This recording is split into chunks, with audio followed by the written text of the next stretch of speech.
नमस्कार, मैं दिव्या शर्मा। आप देख रहे छत्तीसगढ़ फर्स्ट। आज के टॉप 15 न्यूज। कोरोना को पटखनी देने की राह पर महाराष्ट्र। 14,000 नए मामले, 10 मार्च के बाद सबसे कम।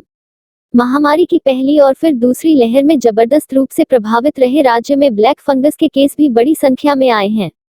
अब नए मामलों की संख्या सबूत दे रही है कि कोरोना की रफ्तार काबू में आ रही है। केंद्र सरकार का दावा, ममता बनर्जी के सारे आरोप गलत। केंद्र सरकार के सूत्रों ने बंगाल की मुख्यमंत्री ममता बनर्जी के हर आरोप को सिलसिलेवार तरीके से खारिज कर दिया। चीन की दूसरी कोरोना वैक्सीन को की मंजूरी। 60 से ऊपर वालों पर बहुत कम ट्रायल नाम की इस वैक्सीन को बीजिंग की एक फार्मा कंपनी ने बनाया है। वैक्सीन के बारे में जानकारी दी गई है कि इसे 18 साल के ऊपर के लोग ले सकते हैं। सीबीएसई की 12वीं कक्षा की परीक्षा रद्द करने का फैसला छात्र हित में। पीएम नरेंद्र मोदी। पीएम मोदी ने कहा कि छात्रों, अभिभावकों, शिक्षकों के बीच तनाव खत्म होना चाहिए। ऐसी तनावपूर्ण स्थिति में छात्रों को परीक्षा में बैठने के लिए मजबूर नहीं किया जाना चाहिए। वैक्सीनेशन। कोरोना इलाज पर सवाल खड़े करने वाले देशद्रोही आइमका रामदेव पर निशाना। एक विज्ञप्ति जारी कर कहा गया है कि स्वामी रामदेव को लगता है कि कोरोना के इलाज के लिए बनाए गए प्रोटोकॉल पर अभियान चलाना सही है। नीदरलैंड ने भारत से आने वाली उड़ानों पर से हटाया प्रतिबंध, लागू किए क्वारंटीन के कड़े नियम। हालांकि यूरोपियन यूनियन ने अभी भी संघ के बाहर के उन देशों के यात्रियों के प्रवेश पर प्रतिबंध लगाया हुआ है जहां पर कोरोना वायरस के हालात ज्यादा जोखिम भरे हैं। सरकार का दावा, जुलाई तक देश में होगी पर्याप्त वैक्सीन। हर रोज हो सकेगा 1 करोड़ का वैक्सीनेशन। मेडिकल रिसर्च की अग्रणी संस्था आईसीएमआर के चीफ डॉक्टर बलराम भार्गव ने कहा है कि जुलाई-अगस्त तक देश में इतनी वैक्सीन हो जाएगी कि हर दिन 1 करोड़ लोगों का वैक्सीनेशन किया जा सकेगा।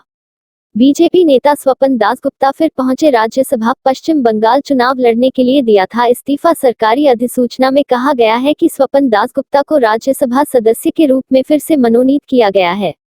गुजरात के 8 बैंकों में 678.93 करोड़ रुपए का फर्जीवाड़ा। सीबीआई ने शुरू की तफ्तीश। आरोप है कि बैंक ऑफ इंडिया तथा 08 अन्य सदस्य बैंकों के समूह द्वारा 810 करोड़ रु धनराशि की विभिन्न साख सुविधाएं आरोपी को मंजूर की गई। राजधानी रायपुर में एक भी संक्रमित की मौत नहीं। प्रदेश में 1800 नए मरीज मिले, 4000 से अधिक संक्रमित हुए ठीक। छत्तीसगढ़ में मंगलवार की रात तक की स्थिति में 1886 कोरोना संक्रमित मरीज मिले हैं।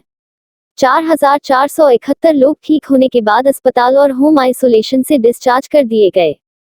छत्तीसगढ़ में अब 33,127 एक्टिव मरीज हैं।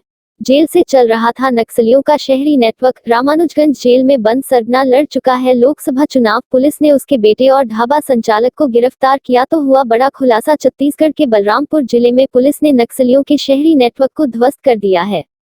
दरअसल 6 दिन पहले सूचना के बाद पुलिस ने बघेमा के एक ढाबा से नक्सली अनिल यादव को गिरफ्तार किया था। इस दौरान वहां से हथियार और शराब बरामद हुई थी। छत्तीसगढ़ के अस्पतालों में कल से ओपीडी सेवाएं शुरू। संक्रमण की रफ्तार कम होते ही गैर कोविड सेवाएं बहाल। निजी अस्पताल में अब 20% बेड ही कोरोना मरीजों के लिए रिजर्व। कोरोना संक्रमण की दूसरी लहर की रफ्तार थमते ही सरकार सब बने हैं मोड में आ गई है। स्वास्थ्य विभाग ने आज अस्पतालों के गैर कोविड आपातकालीन और सामान्य सेवाओं को फिर से शुरू करने का आदेश जारी कर दिया। न्यूटन के हाथ से लिखे लेख की लंदन में होगी नीलामी। 334 साल है पुराना आइजक न्यूटन के किताब के पहले संस्करण की नीलामी 2016 में $37 लाख में हुई थी। FWICE ने उद्धव सरकार से शूटिंग करने की मांगी परमिशन। लाखों लोगों की रोजी रोटी का बताया सवाल। कोरोना की दूसरी लहर के भयावह रूप को देखते हुए महाराष्ट्र में फिल्मों और टीवी की शूटिंग बंद है। इसकी वजह से एंटरटेनमेंट इंडस्ट्री से जुड़े लाखों लोग परेशान हैं। आईसीसी ने मानी बीसीसीआई की बात। T20 वर्ल्ड कप के लिए 28 जून तक का समय दिया। आईसीसी ने बीसीसीआई को राहत दे दी है। कोरोना के बीच T20 वर्ल्ड कप पर बोर्ड को फैसले के लिए 28 जून तक का समय मिला है।